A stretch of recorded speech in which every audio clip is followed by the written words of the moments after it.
Start with the name of Allah, who is the most merciful. Assalamu alaikum. How are you all? Hope you all are fine. Open your English book, class 6, page number 1.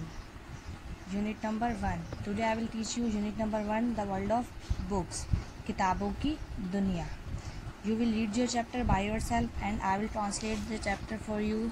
So come to the page number 2.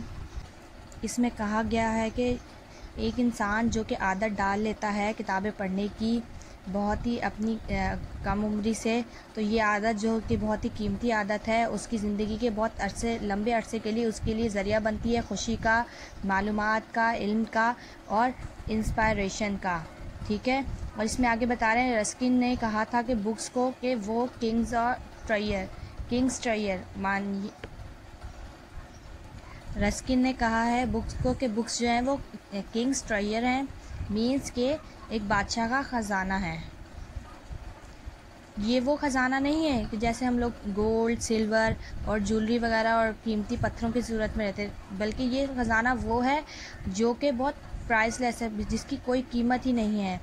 ये knowledge है और ये अजीम सोचें हैं और ideas हैं और entitlement है जो इंसान को किताबों को पढ़ने से मिलती हैं। अब सेकंड पैराग्राफ में हमें बता रहे हैं कि रज़ा जो कि एक बहुत ज़बरदस्त स्टूडेंट्स है, उसको ये आदत किताबें पढ़ने की अपने पेरेंट्स से, अपने आबा अजदाद से विरासत में मिली थी। और ये किससे मिली? उसे अपने ग्रैंडफादर से मिली है। ठीक है। और फिर इस आदत को उसने अपने अंदर और उभारा टाइम के साथ साथ। वो उसको आदत थी, वो किताबें पढ़ता रहता था और साथ में न्यूज़पेपर और रिसाले भी पढ़ता रहता था।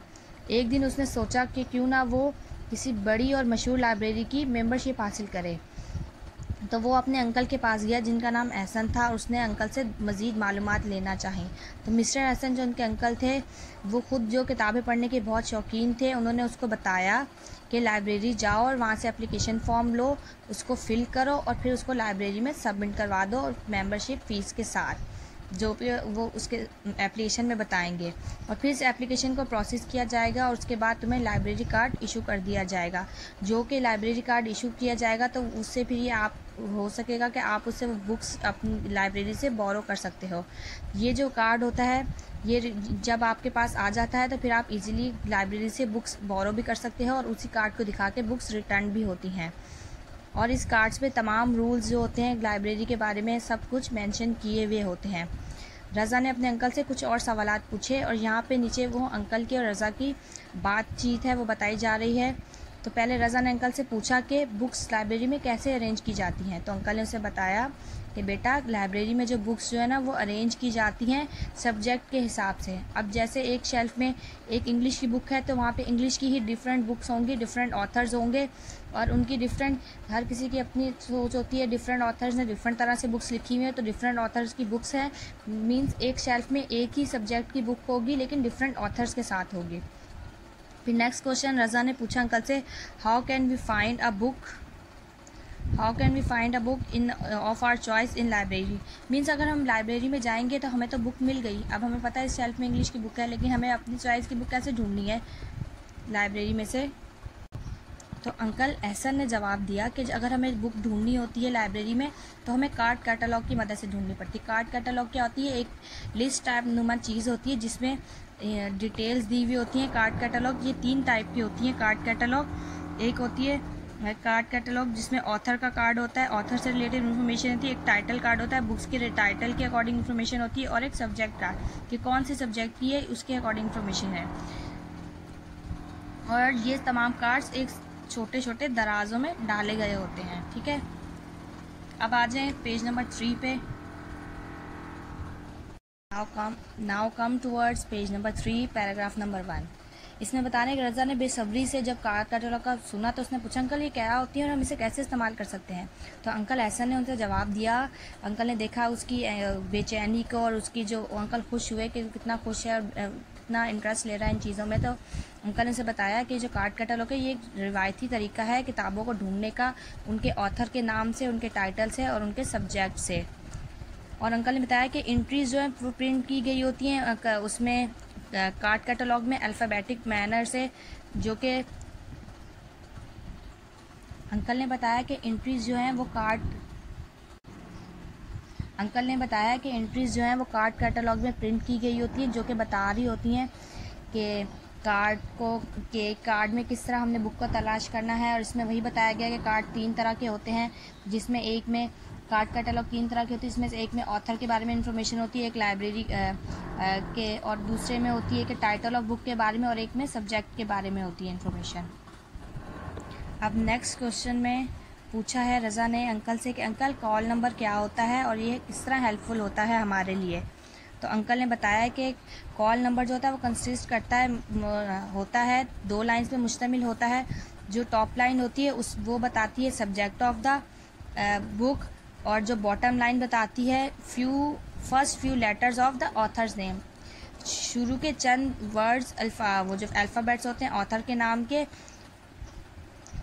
नाम के और ये कॉल नंबर जो होते हैं ये बुक की स्पाइन पे लिखे होते हैं, जो कि हमें हेल्प करते हैं बुक को तलाश करने के लिए इजीली, आसानी से हम बुक को ढूंढ सकें। तो फिर अंकल एहसन जो है वो एकदम रुक जाते हैं और रज़ा को देखने लग जाते हैं। अब रज़ा ने अंकल से एक और सवाल किया कि अंकल क्या हमें लाइब्रेरीज़ में डिक्शनरीज़ और इंसाइक्लोपीडियाज़ मिलती हैं। तो अंकल ने मुस्कुराते हुए जवाब दिया, जी बिल्कुल बेटा, वहाँ पे सारी लाइब्रेरी में डिक्शनरीज़ और encyclopaedia, directories, catalogues, map, globes means हर तरह की किताबें आपको लाइब्रेरी में मौजूद मिलेंगी।